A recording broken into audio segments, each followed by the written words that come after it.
after we released the EP, and then Matt and I were like sitting both like at a bar, all cliche and whatever. We're like, is this like, do you feel like good about this? And he's like, no, but people are telling us it is. Yeah. So we're like, well, what's wrong then? Like, what did we do wrong? And it's then the song's about imposter syndrome. Like, that's what we ended up writing it about. And that was a direct reflection of like what we were feeling at the time.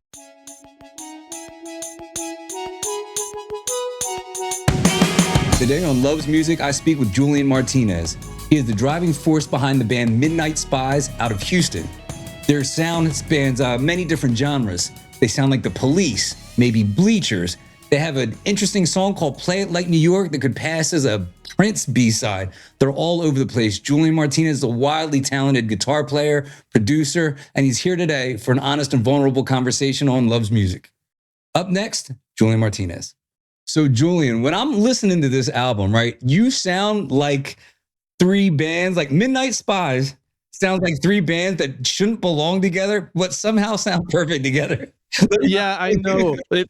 For us, we've always been inspired by so many different things. Like our like Matt and I's like writing process and influences are like wide across like so many spectrums that it's kind of hard to stay in one lane.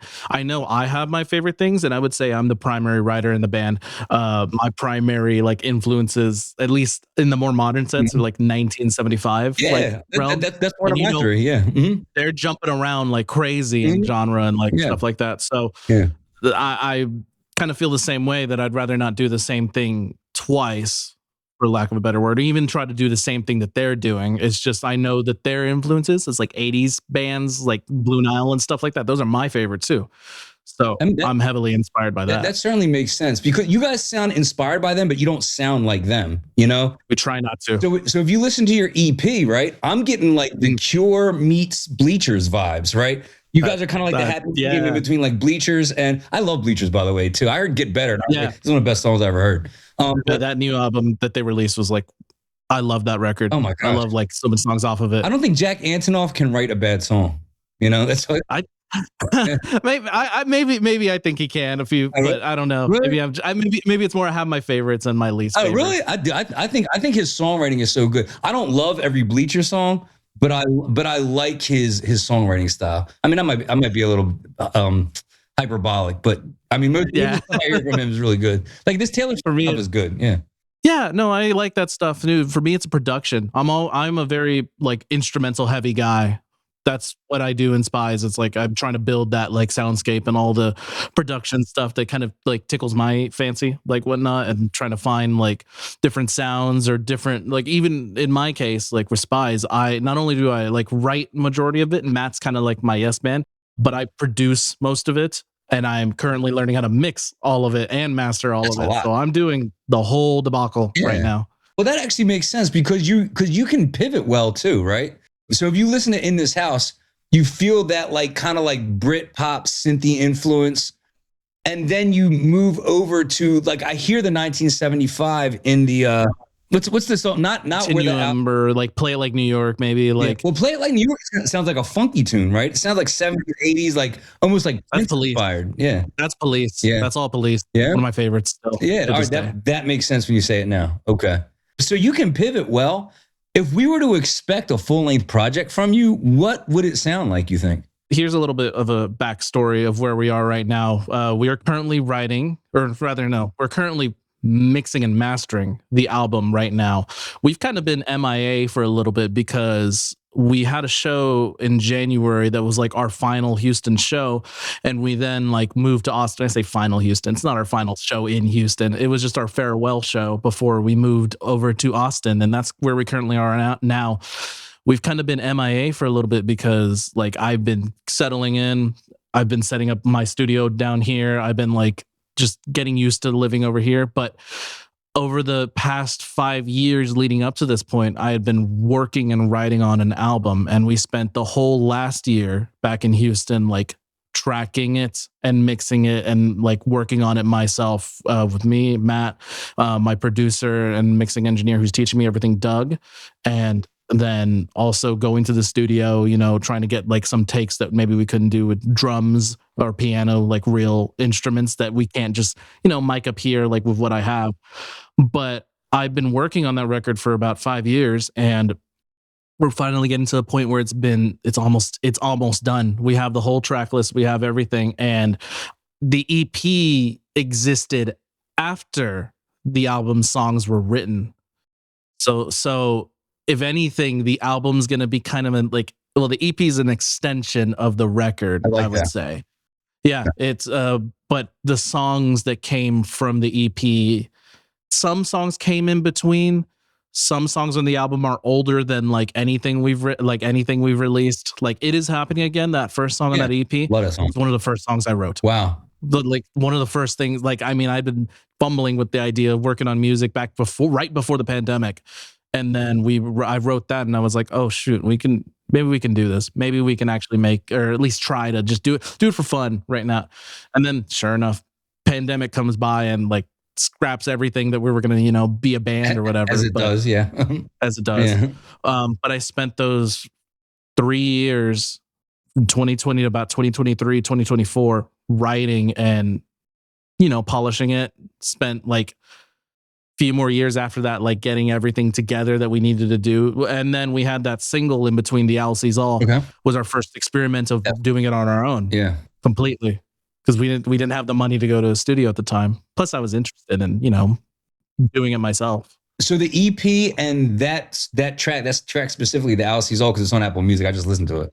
Mhm. That was all recorded like in your own studio, right? And then you track the drums elsewhere. Those drums are they're not Easy Drummer. Maybe it is Easy Drummer. It's one of the programs, because we just didn't have Sure. those resources. But everything else was tracked in our old house back at it was Matt and I living together. And we tracked the guitars, we tracked the bass, went through some like real gear. It was my first time working with like real 1176 and other gear, and now I'm learning it myself. I have my own right here, so it's finally to a point where I feel confident that I'm learning the skills enough to start maybe for record 2 just completely going on my own. As a music lover, there's things to appreciate about every song. As a casual fan, the stuff on the EP is actually more accessible. So as a band trying to like hit benchmarks and new milestones and expand your sound and audience, that sound really hot, man. And what's so hot about it is you're giving them something. That's kind of the formula. You give them something familiar, but you do it in a new way. So Yeah. you're not. So that's how you rope in the casual fans, and that's how you grow.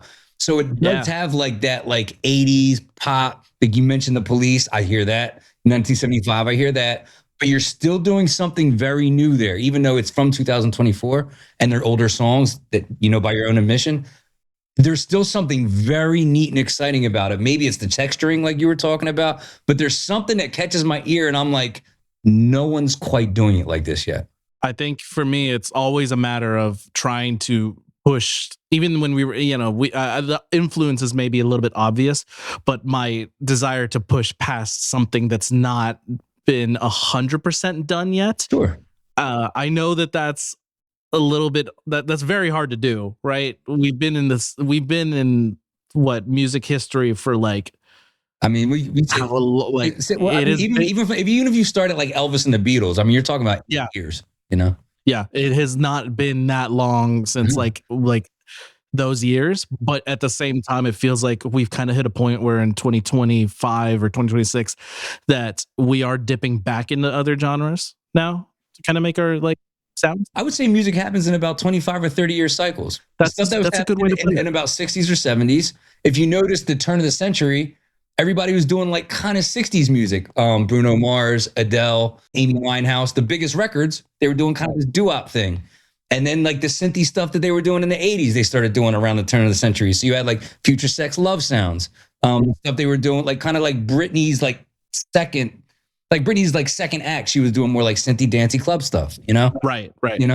And I think you're seeing the recycling of, I would say, almost like retro 70s stuff, like what Tame Impala's doing. Sounds like 70s music, I hear a lot of like 90s influences right now. Yeah, I hear that. Like with the Olivia Rodrigo, with bands in our scene, I hear the 90s stuff. Obviously Zagovia a little bit too, like, we're talking about them. But yeah, I know for sure that there's a lot of like maybe the more, for lack of a better word, emotional emo like Yeah, thing that's that's coming back. I see There's a that. lot of like pop punk thing too. You know, we had a It's here. resurgence shortly recently with like, I'm hearing it now. Actually, are you yeah, familiar with the Paradox? I think I'm not. four young black dudes. They sound like Blink 182. They're good, super talented, good looking kids. And I remember seeing their video maybe on like Threads 2 years ago, and Wow. I'm like in about 18 months they're going to be the biggest band. They just look like stars already, and they sound like Green Day. And it's like four black kids. I need to check that out. Yeah, the Paradox. It's The Paradox. yeah. I'm going to see Magnolia Park. Black dudes from Florida. They sound like Crossfade, or like Damn. Okay. like metal from or not. I would say hard rock, not metal. They sound like hard rock from Yeah. early 2000s. That's like a blank spot for me. Hard Yeah. rock. Yeah, It's like, it kind of is. yeah. I like the group that yeah. I'm in. It's like, so right now it's Midnight Spies. It's me and Matt are the main songwriters, and then my drummer, Enoch is his name. We all used to be in a cover band, or we kind of still are. That we would do more like house parties for ourselves, but we would cross like all of our genre, all of our favorite stuff in the rock realm. So it is going from like Misfits to like The Clash to My Chemical Romance to Primus to like Black Sabbath. It's like we're going confused with a little bit of like a tinge of metal. Yeah. with a tinge of metal. Like it would go as far as like even King Diamond. And I was like, I don't know if you know yeah. So it's like that's all of our favorite stuff, or all of the stuff we listen to as like our friend group, like is in the middle somewhere in what I call rock. Just a very broad term. It's just kind of like the umbrella that everything kind of sits in that you don't really sure what it is. Like I have a distorted guitar. Yeah, and there's guitars. Yeah, it's rock. Yeah, exactly. Yeah. So I was gonna ask you, man. So I'm trying to put it this way. Give me an idea of like your upbringing. Like, what year did you graduate high school, and like what were you listening to coming up? I guess I would start earlier. For me, it was like when I was a kid. I wasn't in necessarily a very musical household. My dad had listened to heavy metal and hard rock growing up, and my mom would just put on the radio. And when I was like young, it would be driving the way to school, on the way to school, and then I would be influenced by like stuff like I would hear Justin Timberlake, I'd hear Nelly, and I'd hear like, Britney Spears Toxic, and those would be my favorite songs, or like Pharrell and the Neptunes. Okay. So that's where I got my pop side from. Okay. And then my dad every once in a while would be like, okay, this is the Police, this is Journey, this is blah blah blah, or like a band that's like somewhere in there. So I would get like sort of rock influences from that, but that didn't really manifest my love for that until after I graduated high school, which was in 2017. So what was like the first band that you felt like, all right, this is my music? When I was younger, it started with Imagine Dragons. Okay. Which I'm not the biggest fan of them anymore, but that's where it was enough for me to be like interested in, like, because it was a big stadium rock sound, but it was enough for me to be like, what is this? And as I got into college, my friends would bring over, of all games, Guitar Hero 3. Okay. So I would get a lot of like The Strokes, and I'd get Queens of the Stone Age and Foo Fighters, and I would, and then hip hop would start coming into like friends would be showing me like at the time it was Logic was a big artist at the time, and then I discovered Kendrick Lamar, and it was over from there. So like I have all these influences that came like later in my years after I had already like discovered like some of the earlier pop stuff, but overall nowadays it is like everything that I had listened to, maybe I had put aside back then, like because I was young or I just wasn't as into music, has come full circle, and now I'm like, oh shit, I love all of this stuff. Like, it's awesome. Isn't it cool that you can still get excited about it? Like, I always worry about my wonder kind of fading away because everything's going to sound derivative. It's like you can't possibly be giving me new stuff after I've been devouring albums for 3 decades. And then lo and behold, man, every couple of weeks somebody comes out. I'm like, what are they doing? This is awesome. Like, what? Yeah, I'm like a little kid.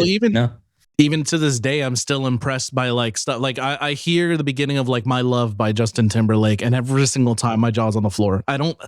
You can show me like my favorite. You can show me something that's like, even though it's like, oh yeah, that's older, it's been done before. I'm still just personally, because I guess with the wonder, I'm impressed every single time because I love music. And some of that production, it's like I appreciate, because I remember when the sound was ahead of its time. Right now, it's in the past, but I remember hearing that and being like, I don't even know you could do this with technology. Like I remember that feeling. And it's still kind of, I'm not everything, but the things that made me feel that, like, bring me back to that feeling. Yeah. Like I remember hearing, like, for me now, it's like Kings of Leon when I was like in my like heavy hip hop phase. And I heard this like indie band from like Florida somewhere, by way of, I think, Florida and Oklahoma. And I'm like, who are they? I was like, I've never heard a voice this soulful from like a little white guy from Florida, and I'm like, these are some of the best songs I heard on like a cassette. I think, no, it might have been a burnt CD. I heard Sex on Fire and Use Somebody maybe like 6 months before Only by Night came out. And I was like, what is this? And then they just kept selling out whenever they came to Philadelphia. So I knew there was something serious about it. And I have to imagine it's a little bit different nowadays because, with the internet, music can just be like, you get it like that. Through someone can promote themselves in Australia and immediately get sent over to like here. So back then, you have your outlets like the radio or cassette, someone passes a CD around and it makes it somewhere else completely. And it's like, for me, it's just it's impressive, like back then, like how it worked, I guess, how it got to that point. You had to really dig out of that hole to get out of your city or to get somewhere, and then you make it through radio, or you make it through a DJ playing your song at a party or a club. So do you think it's easier now or easier then to break out of your city? Because I think there's advantages in both eras. Well, it's hard to say, right? Because virality is still kind of a thing. Like, virality is a big factor in that. But back then you had you're at least, I'm 27 right now. So I was around when I'm nostalgic for the earlier like 2000s pop right now, but I didn't like really start getting into music until I guess I was in the internet age. So I've only really known people like making it through that way, like more recently. So it's hard to say because you had to go find a label back then. Maybe it's harder to get the attention of a label, but something tells me that there were still scenes, right? There were still scenes of people, and you play shows. That's how you would make it big. It's like you just keep playing shows. But now, I guess technically it's easier, but there's more people doing it. To kind of weigh the two against each other, there's the benefit of a scene when I would say like 99 to like 2005 or so, when I'm like just starting to get my feet wet in music. And it was like, okay, you had the benefit of everybody in your area is going to go to one place. And if I can garnish enough attention in that one place, I can at least, wrangle a few dollars, get my drinks paid for, and maybe drum up enough buzz to get the attention of somebody. Now there's so many options. You don't have the loyalty of your one place, but if you're good, the cream still rises to the top. Yes, the truth always outs in that case, I would say. So I think you can still break outside of your city. Like, I mean, now you can have 500 true fans in Australia for free, just distributing on your own. Just because a playlist like sent you that way or whatever. Like, so yeah, I guess in a sense, I probably would say it's a little bit easier to do it. It doesn't mean you're always going to be as good, right, as like other people who are like, there's more people doing it, but at the same time, I think like there's more people doing it online, but I think there's always been the same amount of people trying to get up from back then, like just trying, you know what I mean? You can't really like check these things unless you have like statistics. But another thing you have an advantage of is now you have data and you can play trends. You can see like, okay, you can see where you're trending. You can see what songs are outperforming others. Now it takes some of I'm trying not to be cynical. It takes some of the artistry out of it, where it's like, oh, I'm going to observe stats and write for this specific moment, or I'm going to write a song for the purpose of, like you said, virality. I mean, it's the music business, not music friendship, like. Yeah, that's the fine line, trying to be creative and also be, maybe a brand, because there's we're so small right now still. Like we've played what, like This is it would be coming up may have only been our like 15th or 14th like show as a band, which is kind of just crazy to us. We started playing in 2024 and it's 2026, and we played like a small local music festival. We've headlined one show like in January for our going away to Austin. We've played with some other bands from out of the state, coming by and saying like, "Hey, you want to join us?" And I'm like, "How did you find us?" But sure. You're like, what? You're like, "You're from Philadelphia. How in the hell did you find us?" Yeah, But right. we're forever grateful for all those opportunities we have gotten. Well, you should probably take some comfort in that the music aspect of it you got covered. Like I said, the sound is already accessible, and you can tell it's the kind of sound that fills the room. Like you already have a jump on production. It sounds professional already, and you already got the guys. I mean, you already played, a dozen shows that you said with the same guys, right? You got a collective band.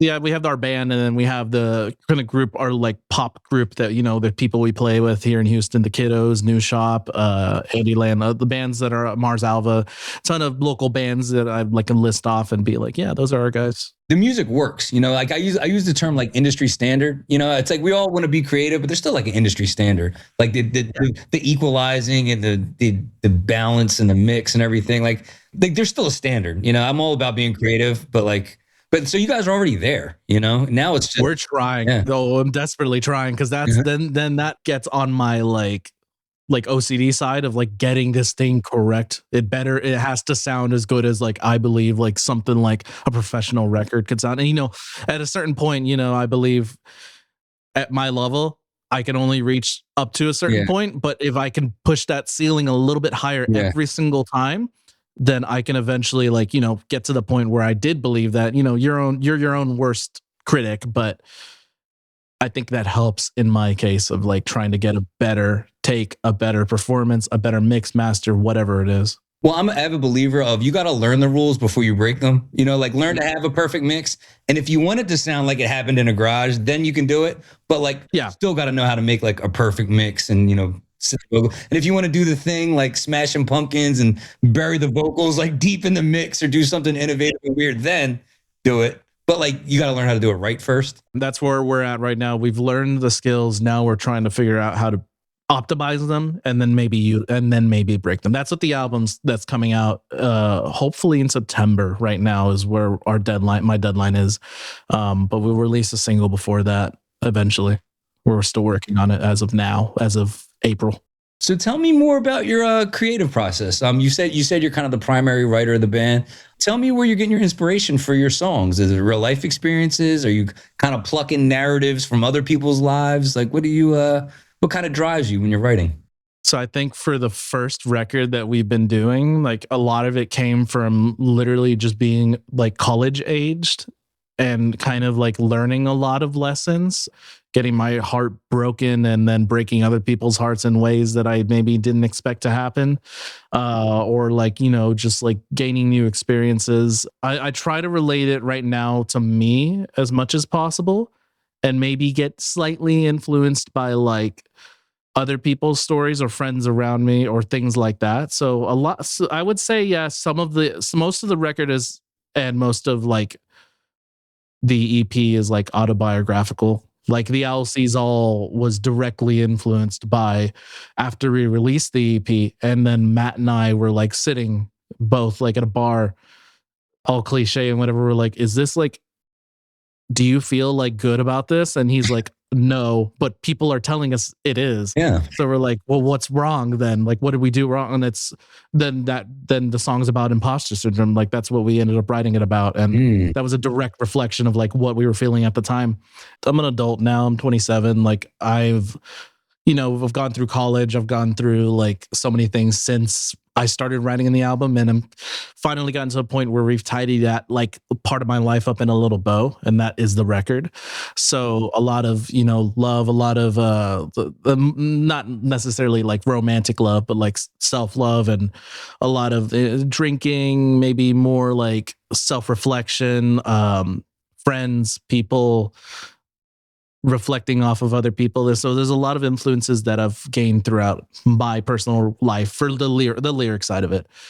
Obviously, you know, the instrumental side of it, like Yeah. where that comes from. Yeah. But the actual then songwriting wise, same thing. I'm kind of inspired more like folk a little bit to get, you know, my writing correct. So it'd be like one of my favorite artists is Sufjan Stevens, which is on the other end. But then Carry so On there's Lowell that. is one of the best albums, period. I agree. I love Yeah, Carry On. I agree. Yeah. I agree. That's one of my favorite records of all time for Yeah. sure. So I'd say like that's definitely where I get my influences for the lyric writing of it. And now I'm at a point for the next record, which we're already writing as we're finishing this one up, that I'm looking a little more external. You Okay. know, now I'm starting to look at the world and, you know, how Right. maybe my role in it or stuff like that. And things are still undecided right now, but I am writing like lyrics. I have Notepad and I'm writing stuff on the Google Doc, just whatever ideas or words I hear and come up with for song titles, lyrics, and all that. Now, when you say this album was self-reflective, what are some of the lessons or things you might have learned about yourself that you feel that you kind of take with you once the album's already done in your rear view? Well, I said self-love earlier. There was a lot of learning to, you know, like maybe accept that things might not always be 100% all the time in terms of like happiness or like feeling like I've like done something good or feeling like I've hurt other people.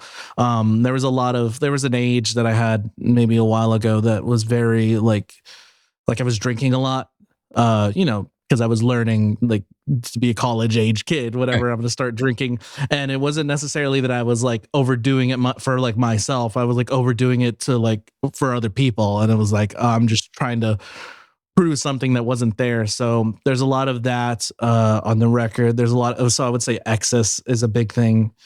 Just trying to prove yourself for others when you don't really need to be doing that, but you don't know that you are. Yeah. Or maybe you realize it a little bit too late. So there's a little bit of that. There's a lot of nostalgia and trying to like look at things in a future, not a futuristic perspective, like look back at the things that we've done and like try to apply it forward. I don't know. You're trying to look at the things you've experienced. You're trying to manage some form of like practical application. So either you don't repeat the same mistakes, or you're just looking upon those times with affection or remembering them and appreciating them. But some There's a lot form of reflection in that manner. That's basically what I'm trying to say here with that. And I think that there's just also, you're right, there's a lot of self-reflection. Even to this day, I know we said like, what are these things that I'm taking forward with me? And it's like, I thought I'd be done with self-reflection to that level. And then it comes back like, no, I'm not done. So it's always going to be a point of like, depression might always be there, but you know. Well, when you talk about self-love and self-reflection in the same conversations, it usually has to do with us being overly critical of ourselves and usually probably inaccurate. We're a lot meaner to ourselves than anybody else is. My standards very high for at least the music. I know I could do it. At the end of the day, I know I can do it, and that's the thing that keeps me going. Is that despite like push the bar every single time a little bit higher, extend myself out of that zone, the comfort zone. Sure. So so it expands every single time, and it stretches maybe a little bit more. And I know how to do this. Right. I know how to write. I know how to do. I could tell you, like back in 2020, I had no idea how to write any lyrics, let alone write a full song. So like, I would say I've come a long way from there. Play as a band, mess up as a band, all that stuff. And your flaws and errors are always going to be more apparent to you than everybody else. Yeah. You know, like you can hear every misstep, every flaw, every mistake, you know, and it's going to just stick out to you. A lot of people are just going to dig your stuff, especially if they dig you, you know, like people aren't generally like rooting for you to fail. They want to feel good. And if they're music lovers and they're already fans, I mean, they'll rock with you. Yeah. And you have to kind of learn that as you're going, that it's like, not everyone's going to see it the same way. Like whether that's a good way of looking at it or a bad way, you know, so someone might, you be on stage and you're like, oh, I messed up here. I messed up here. I messed up here. I messed up here. And then the other person's just like, dude, that was like, I was dancing to that, you know, or like they'll come on me, your guitar tone was insane. I'm like, but you didn't hear this? And they're like, what? How many times have you done that to somebody else? You walk up to the guy performing and be like, dude, the second set was a banger. And they're like, dude, my in-ears went out. I couldn't even hear myself. Did it sound okay? Yeah. And I'm like, bro, Yeah. I'm dripping sweat, man. I'm dancing. Dancing around. Yeah. Exactly. And they're like, And I couldn't you're even right. They're like, I was flat. I lost my voice the whole second song. I'm like, dude, I didn't notice that. So that's why we strive to pour less, maybe get it right. You know, we're practicing, but strive more to put on a good show rather than have a good show. Well, we're curating a moment. We're not executing for the sake of perfection. We're trying to manufacture a feeling. And unless you're like a prog metal band that is like specifically like hell bent on getting every single tap of the guitar right. Unless you're like Neil Peart, like, you know. Yeah, exactly. It's like, and even then, those guys do it flawlessly. Yeah. You know why? It's because it's them. Yeah. That's the, you know, Rush only does Rush the way that Rush does, you know? Right. So yeah, it's funny that, you know, they're coming back with the new drummer, but, you know, I'm still supportive and excited for them. Yeah. I mean, my dad's a drummer. So I got a soft spot for like really good drummers. Yeah. Yeah, me too. Yeah. What is something that you always dreamed of when you started doing music that actually happened for you? I would say, like, you know, our big goals that we have are like, you know, the big first one was release an album, start a band, you know, start from there, like get to a point where, you know, we have like maybe like 100 people at a show. I think one of our biggest main goals that like this mini goal, mini thing that I had wasn't necessarily decided by the amount of people that were there, is where we wanted to play. Okay. And one of the first major ones that we had was I want to play at this place called White Oak Music Hall in Houston. Now they have an upstairs room and they have a downstairs room. Now, maybe in the far future, I was like, okay, we could play White Oak Music Hall downstairs. Like that would be cool. Like that's like, you know, Geese played there recently to give you the size of it, sold out. Yeah. So probably could be a little bigger, you know, but there was a small room called White Oak Music Hall upstairs. And that's where I saw some of my first like small concerts, like from local bands and bigger bands. Like Joy Wave was one of them that I saw when I was younger in college. So, but in 2024, we got an invitation from a friend to be like, hey, we're starting up our band again, new shop, like with a new lineup. And we were releasing a single, or I forget exactly what the party was. I think it was a single release, but either way, like maybe it was a group release, whatever. Do you want to play? And I was like, White Oak Musical upstairs? I almost couldn't believe it. And that was like, to this day, it was like still one of our, despite the show, like, you know, having those mistakes, I was like, oh man, that was a great experience just being there and being able to do it. And then eventually, funny enough, like almost a little over a year later, we got a very similar invitation to open that music festival, what's called What's It Fest at Downstairs Music Hall. So I got to play the stage that I thought I'd be playing 10 years in the future or like 20 years. I was like, to a point, I was like, that was an insane memory. That was an insane summer for all of us. Yeah. So, you know, being able to get those opportunities and dreams early, maybe a little earlier than we expected, maybe just, I don't know, was very grateful for those. Yeah, man. It looks like the music gods were a little prompt. A little over punctual. I was like, maybe you're a little early. I would say they're a little early as a band goes. You know, we've only been playing so many shows, but you know, we got this opportunity and we're not going to give it up. Yeah, just because we're young and we're not as, maybe in my opinion, not as like experienced. But and then from there, just keep going. Like at this point, so I love local shows. I love going to them, and I also love playing them. So we'll just keep doing that. And now we're going to start doing it here in Austin instead of Houston. But we'll go back to Houston, of course. We're still. I know we're playing White Oak Music Hall again eventually.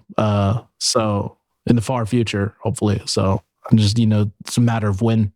Well, how did your view of success change from when you say right at the end of the pandemic and you really started like hitting your stride writing till now that you actually have practically a completed album, a finished EP, 12, 14 shows in the books. How did that view of success change over that, you know, 3 to 4 year window? You know, as a small band, I think we've had my success, I would say, is more on like a like artistic level rather than like how many people we have coming to the shows or how many like shows we've played. Like I'm always more proud of my own success to get the album or art done. Like that for me, that's always the page of like how good are you like as a band is like, have you released an album or an EP? Yes. Is it better than the last one? Yes. Is it always, or rather it's not better than the last one, or is it that you've been able to improve on in a certain ways, and a certain like making and mixing and Right. engineering it and all that for me. Also songwriting, creativity. Am I always like ringing that bell in my head that says you did something that impressed yourself? Like Right. I love that. if I am, then I'd say I was able to, it was able to be a success. And at a more like, I guess, industry level, it's like, am I literally able to probably wake up in the morning, have a song idea, record it, and be like, yeah, that's like not done, but like, is it like can I get to a point where I can have like, say like a, maybe not a string section, but like a horn section, or have like a saxophonist come over and play a saxophone part in our song, and not have too much hassle to be able to get that sort of thing. Like maybe not struggling to be like, oh, we'll stick with this MIDI sax that we have, Yeah, but right. actually like get someone to play it and And know people that do have that. And I'd say for me, yeah, that's success, being yeah. able to just continue to make the music that I want to and keep improving on it. That's very healthy because I think a lot of people latch onto that. I think trajectory is almost more important than just current quality. And what I mean is people root for a band on the way up. They rarely root for like sustenance, right? The people want Yeah. to see a band experience like the pop star arc. They want to root for you on the way up. They want to see your downfall. They want to see your redemption story. When you just kind of sustain or you just pop real fast, that's how you get like that, almost like that weird resentment, like the Coldplay, the U2, the Imagine Dragons, where you're just like these bands that feel like the Nickelbacks that feel like they came out of nowhere, Yeah. even though they were killer bands. They were great. Everybody I'm naming has great music, you know? Yeah. But people feel like they came out of nowhere. I think artists really relate to the climb and they want to see that climb, you know? So you being an artist that keeps trying to outdo themselves, there's something very valuable there, you know? Yeah. And I think you're going to make a lot of people, you're going to ingratiate a lot of people to you guys, because they're going to be like, all right, the music's good, but I'm also on this journey with these guys. So yeah, I know it's a Tuesday night, but I'm driving out to, 2 hours to go see them again. Or dude, these are my guys. I'll probably, it's not really in a budget, but I'm going to get a ticket anyway. I got to go see him again. Yeah, that's how I feel about my friends down in the, like in Houston, with my friends that are in bands that I see them doing the same thing. I see them pushing to be like better. One of my favorite bands in the scene is called a band called New Shop, and they're the ones that we played with at White Ink Music Hall. And it's just watching him and their band grow.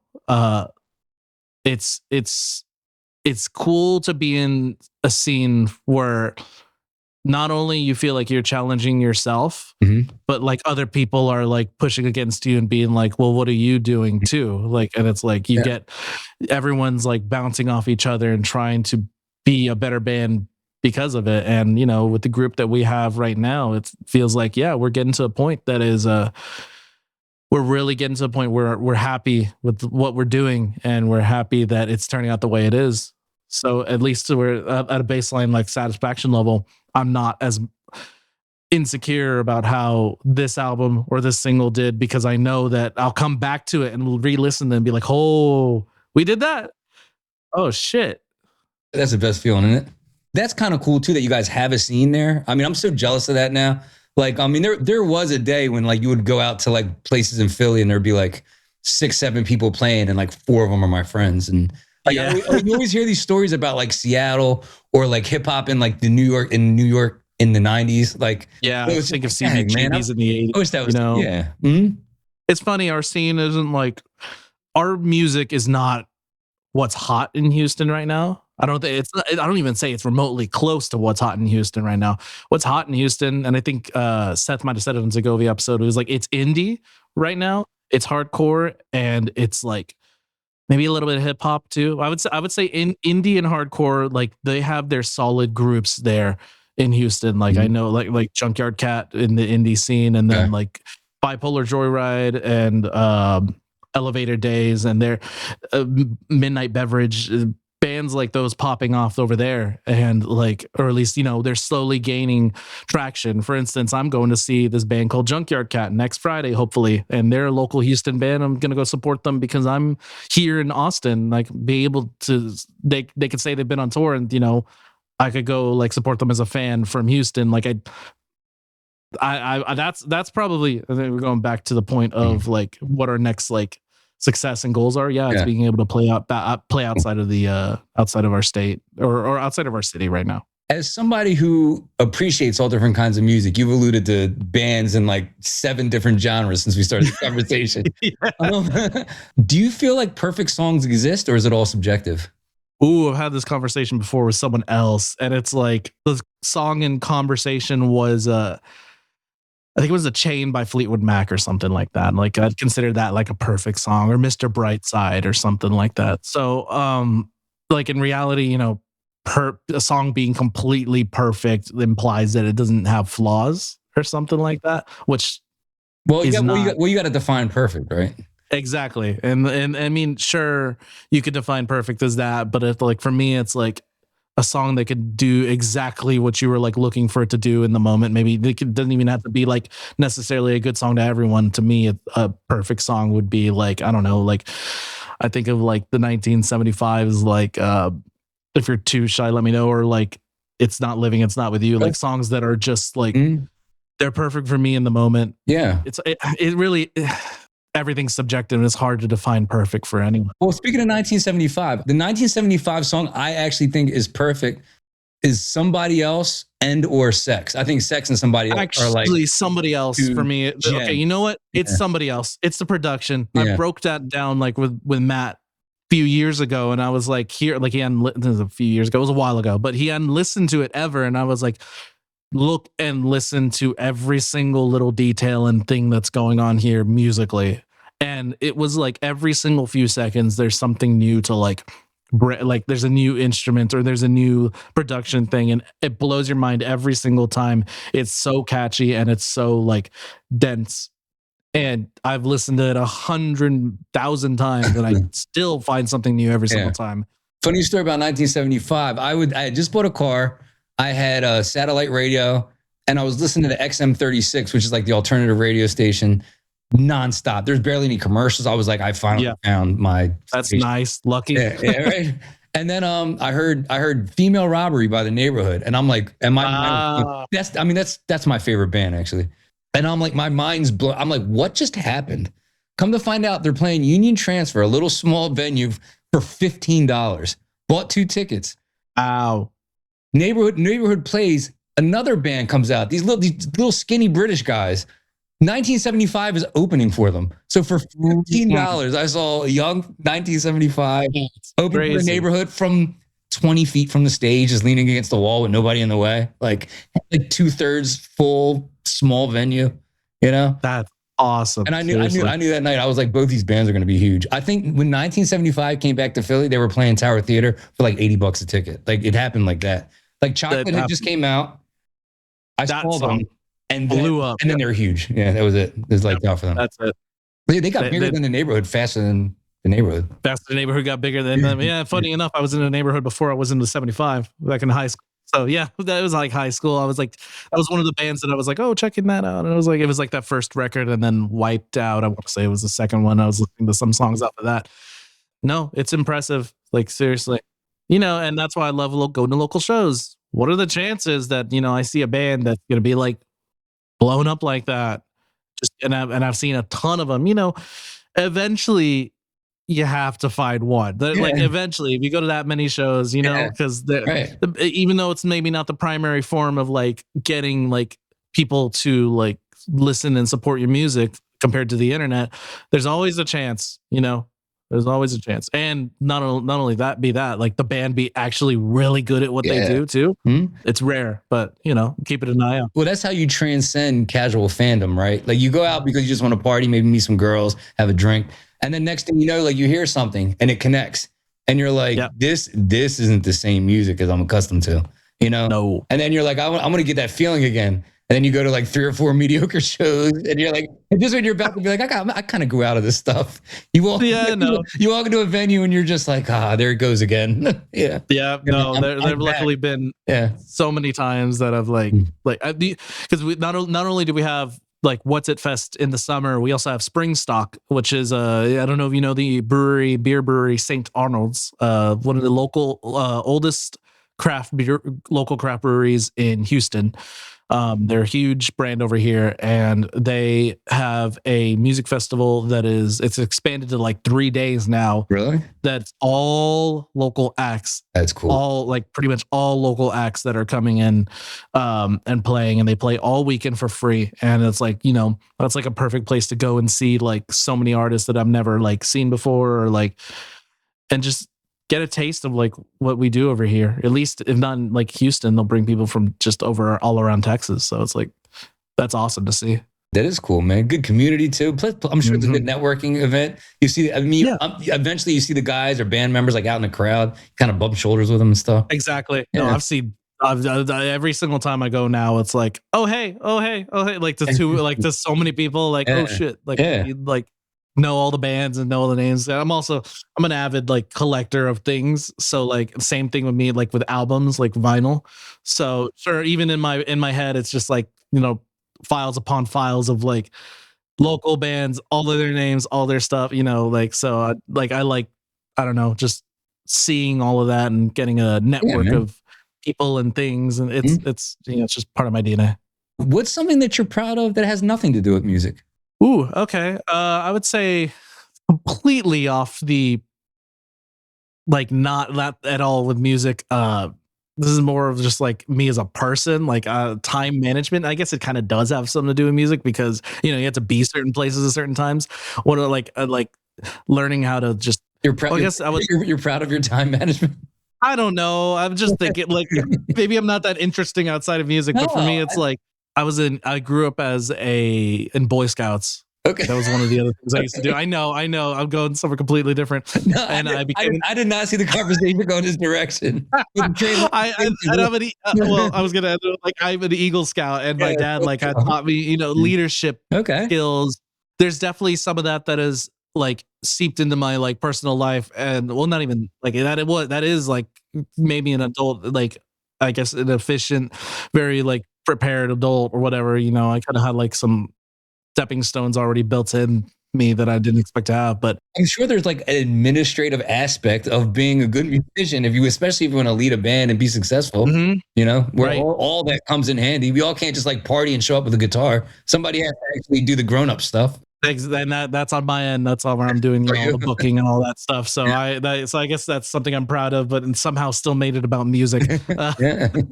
What do you do for fun? Obviously to decompress. If you're not recording, writing. Big movie fan. Maybe not as big as like complete, like the way I'm an audiophile, or like I'm not as big of a cinephile as like maybe my other roommates and friends are. But I love film. I do play some chess. That's another thing I'm getting into right now. Not as good as I'd like to be, but it's not my main thing, so I don't have to worry about it that much. What else do I do? Besides going to local shows, big foodie. So Houston was a big city for us to be able to like delve into so many different things that were like maybe different restaurants that were not. I don't know. We just had such variety there and not only that, it's good. Like, it's like good quality stuff. Cool. So here's a question. And I stole this idea from Stephen Bartlett. I like to have my current guest give me a question to ask my next guest without any pretense. So you have no idea who I'm gonna have on the show next. I would be curious to hear what you'd ask somebody that plays music. What is a band that is not? It's either no longer around or no longer like alive, or an artist that you would go and see. Like if you had like you get front row, you get one band to pick or one group. Ooh. Who would you see? That's tough. For me, it's pretty obvious. It's the Police. I would go see the Police. Yeah, that's a good one.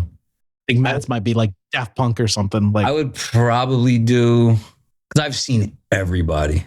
So I'm thinking like, now I got to kind of like go kind of into. I would want to see like Prime Sabbath. Like, ooh, that's a good one too. I'm not talking about like Oz. Like I'd see Ozfest, obviously, if somebody gave me tickets. But like Prime Sabbath, Master of Reality, Paranoid. Those first 3 records, Paranoid. Oh, yeah, that would be an insane show. Yeah. Zeppelin, Hendrix, those also. As a guitar, like I'm the main songwriter, but my main instrument is guitar. Yeah. So that's, oh boy, man, I would love to see Hendrix live. like in his heyday. Like prime, if you look at all that footage, with the exception of Woodstock, you never really see Hendrix playing like massive like stadiums and stuff. They always think they're playing in like theaters and stuff. Yeah. No, it's insane. It's crazy. That and like Stevie Ray Vaughan too, because it's like he played. Well, I know he played a little bit bigger places, but like one of the videos I go back to as a guitarist is, you know, the Austin City Limits performance of him doing Voodoo Child, and I'm like, holy shit, like that's a relatively small like bro, that is venue. That is an ambitious song to cover too. Yeah. Oh boy, I've like just picked it up and tried to learn it. I'm like, I mean, I'm a decent guitarist, but damn. Yeah, right. Crazy. Yeah, man. Well, obviously there's so many things that you do well. What is a skill you'd like to refine? If I was like, look, you have to funnel all your energy, right? Because it can't be something you already do well. That's too easy. But if you had to funnel all your energy into one thing to get better at for the next 90 days, what would that one thing be? And an experience thing that maybe I'd say, like, even though we're good at it, I still want to improve. It's our stage presence and live performance, because putting on a good show is not just, you know, like telling the crowd like, hey, clap. Like, it's not just as much as that. It's like being able to engage with them on a level that maybe like a person who doesn't like listen to your stuff, for them to be like, wait, like turn their head and be like, from the bar, be like, check the low, or like being able to, yeah, just find ways to get people's attention. And maybe not in a superficial way, but like check us out. This is awesome. Like you hope you like enjoy yourself, have a good time, sort of thing. So there's like small things that I wish we could improve on that. But if I had to like pick something, it would be that. Well, speaking of engaging with an audience, what are maybe one or two things you want people to take away from the music, whether they stumble upon it online, whether they come to a show, just like an overarching message that like, that's what I want my listeners to feel or experience. I want them to feel like, I know how personal certain songs are for me. I want it to be like a space where you feel like you've like, either if it's like a song that like makes you feel like happy, I want that song to be able to make you feel like like dance around or do whatever like you do in the shower, like sing along like crazy. I want a song to be able to touch your heart or like touch your like soul or whatever you're feeling in that like type of song. I want it to be able to relate to you on a level that, you know, makes you like, reminds you that, you know, you're human. We all deal with this shit. We all deal with whatever we're going through, and none of us are exempt from that. So I hope that whatever we're listening to, whatever we're doing or making it, I'm able to relate to someone on that level. So what's the single best way that we can support you? Whether that's through a follow, a share, buying a ticket. If there was only one thing we could do to join the movement or be a part of what you're doing, what's the single best way to do that? Single best way to do that is to listen to music and share it. Like, that is the one, despite, you know, your follow count, you know, there are people I see who like somehow hit it on TikTok, but also, but if you go to the Instagram page, it has like 61 people. Yeah. So I'm like, that's good. That's a good way to market yourself. Yeah. And maybe you can get like seconds of promotion out of that. Yeah. But at the end of the day, I think the music speaks for itself in what I want the art to show, and maybe not as much the promotion and coming to shows, because you'll see that, but being able to listen to that music and share it if you like it, that is easily the best way to support us. Even though maybe we're not making like much money off of it because of streaming age, but I think as a band, for recognition of our art, that's the best way. Well, for my shameless plug, the song "If It's Happening Again" off of the EP is a banger. That's the song I played back. I listened to it 4 times in a row. If you take nothing away from this interview, yeah, that was you. I saw the stats. I was like, whoa, look at that. Somebody digs it. No, yeah, listen to "If It's Happening Again." First song off the EP. I think there's multiple versions, but I think it's the first song. I love this. That's the song that made me be like, this is special. So make sure you check that out. Julian, I had a ball talking to you, man. Thanks for sharing your love of music. You're just very, very astute understanding of art and interpersonal relationships. Man, I had so much fun. Thank you, man. Thank you very much for having me. I appreciate it. Hey, and the rest of you, make sure you tune in every Thursday. Check out more awesome guests like Julian here. Go ahead, support your local artists, support music. And if you dig what you heard here today, please tell somebody who loves music. Take care of yourselves.